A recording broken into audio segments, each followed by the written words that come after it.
What's up guys? Welcome back to my channel, Boxing News. Sa pag-uusapan natin ang pahayag ni former WBC welterweight champion Shawn Porter kung sino ang kanyang 2023 Fighter of the Year.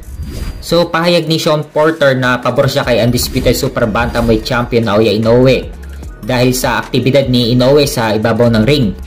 2 beses lumaban si Naoya Inoue sa taong 2023. Nung unang akyat niya sa super bantamweight division, lumaban agad kay Stephen Fulton at nakuha niyang Unified WBC at WBO Super Bantamweight title. At pangalawa kay Marlon Tapales at na-unify ni Inoue ang WBA at IBF na hawak ni Tapales.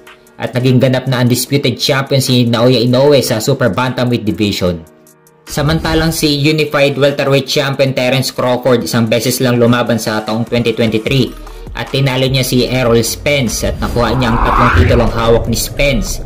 At naging ganap na undisputed champion si Terence Crawford sa welterweight division.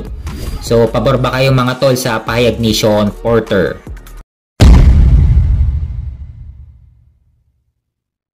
Sa kabilang banda naman, Pitbull Isaac Cruz posibleng mapalaban sa bakanteng WBO lightweight title. Kung makikita sa rankings ng WBO, number 3 si Pitbull Cruz, number 2 si Denis Berinchik at number 1 naman si Vasily Lomachenko. So inaayos na ang laban ni Lomachenko kay George Kambosos para sa bakanteng IBF lightweight title na gaganapin sa Australia. So ang number 2 at number 3 sa WBO rankings ang maglalaban para sa bakanteng titulo. So si Denis Berinchik versus Pitbull Isaac Cruz ang maglalaban para sa bakanteng titulo.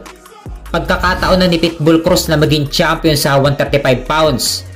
Pero nung una, inaayos na rin ang rematch ni Pitbull Cruz kay Tank Davis para sa WBA lightweight title. Pero hanggang ngayon, hindi pa rin naikakasa ang rematch nila. Pero in case na hindi maikasa ang rematch nila ni Tank Davis, may ibang option si Pitbull Cruz. Pwede siyang lumaban sa bakanting titulo sa WBO at saka naayusin ang rematch nila ni Tank Davis. Mas maganda kung kunin muna ni Pitbull Cruz ang bakanting titulo sa WBO. Mas maganda kasi kung isang unification ang rematch nila Gervonta Tank Davis versus Pitbull Isaac Cruz. Unification ng WBA at WBO lightweight title. Ang mananalo isang unification ulit kila WBC lightweight champion Shakur Stevenson. O kaya ang mananalo sa laban ng Lomachenko versus Kambosos para naman sa bakanteng IBF lightweight title. So hanggang dito muna tayo. Maraming salamat po at Happy New Year po ulit sa ating lahat.